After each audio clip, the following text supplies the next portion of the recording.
Hey everybody, just a quick hello to say I hope you're having a great holiday season with family, friends, and beloved pets. I hope you've got a lot of love around you. I want to thank everybody who has watched my videos this year and all of your comments and feedback and your beautiful emails and your gifts too, which is overwhelming. This is a beautiful scarf from Fran that I wear all the time, and I have the other one right here. This is the alpaca wool. It's fantastic. I like to wrap them around my neck and tuck them in my jacket, and it keeps me nice and warm here in Buffalo.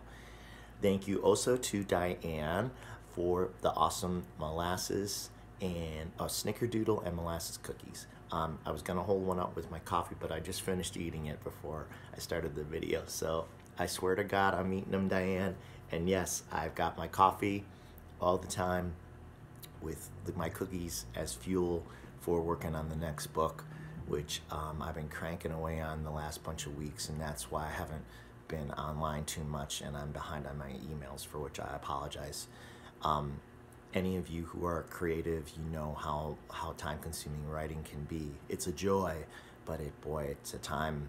It just sucks the time. I'll sometimes sit at the computer and look up, and 2.5 hours have passed, and I just can't believe it. So I'm gonna dive back in right now and try to get as much as I can done in the next month or so until when work picks up again, and it'll be harder for me to spend the kind of time on it that I am now. Thank you especially to Kim Carey for having me on her channel this year. That's pretty much the only reason I have an audience of any size, and I am still so grateful. Kim is the best. We were exchanging emails the other day, and it was just super great to hear from her. And she's I always say she's walking the walk, she walks the talk. She's living what she believes. It's not just words, and that is very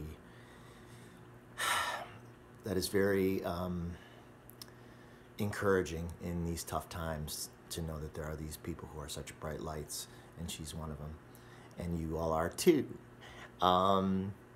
I wanted to just mention briefly that maybe I already said this. My head is in such a scramble. I probably won't be on YouTube too much as I'm working on the book, but you can always reach out to me by email or in the comments sections. I read everything and respond to everything as often as I can. So thank you so much for all of that. I have been thinking a lot about the message of Jesus, which is a very simple message, and it's the message that all the prophets have brought to earth, the messengers, which is that love is the foundation of everything good. And we hear it a lot, to where maybe it doesn't really, maybe it loses some of its meaning over time. But what's beautiful about it is that it's so simple. Like, life is very complicated. We get caught up in all kinds of just daily stuff. I mean, just paying your bills for crying out loud, or going through your mail, or BS at work or whatever. But love is, everything good comes from love, and love has a lot of forms. Like, love is also the simple things. It's not the big grand gestures. It's also the simple kindnesses. It's like the kindness to strangers. It's the forgiving of people who are maybe rude to us, or who we think misunderstand us, or who even speak badly of us. Like, to actually still feel love for people you perceive as your enemies or your adversaries. It's what makes Jesus an ascended master, as they say, is that he realized that you can never combat anger with anger. You can never combat hate with hate. It just doesn't work. The only solution always is the love. So what I try to do a lot now, I really think about it a lot when something happens, or I feel like someone has slighted me. At minimum, I try to really temper my reaction. Like just dial it right down. don't react. Don't say something mean or curt. Don't say anything at all. And just take it in and then let it go. You know, hear it and push it away. And if you really evolved when you're in those situations where you feel like you've been sort of slighted, you can even wish that person love.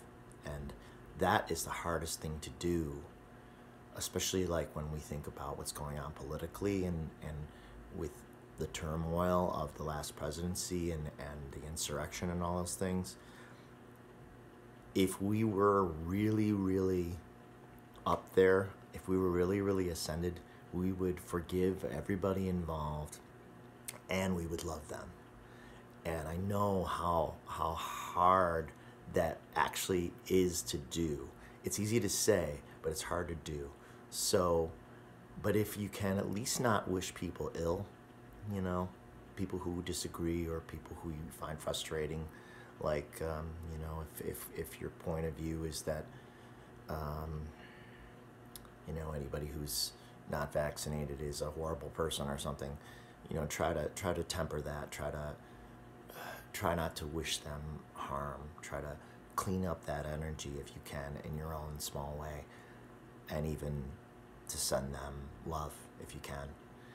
And then the more that we do this, like this practice, then it becomes more habitual and it becomes less difficult because it becomes like an ingrained habit. So that really, I think, was the message of Jesus as I understand it.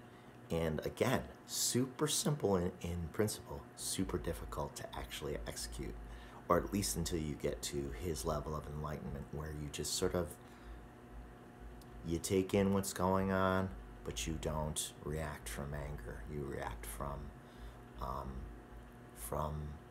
your best self, your loving immortal soul, instead of any other reaction. So that's where my thoughts are, and I'm going to jump back to the book now. So thanks again for all of your beautiful feedback this year and all the people that I've met online through the channel and all the email exchanges. It's just been really, really beautiful and encouraging, and I look forward to the day that I can say that the next book is done and share it with you, but it's going to be a while. So please be patient with me. And in the meantime, I wish you nothing but the best. And I'm sure I'll see you in the comment sections for the other readers, because I can't, well, I'm not a reader, but I'm trying to be a spiritual person. And I can't stay away from their comment sections because the other readers are so interesting sometimes that I just feel compelled to chime in because I'm a chatty Cathy, you know. Okay, be well, take care, best to you and your loved ones, and see you again very soon. Thank you.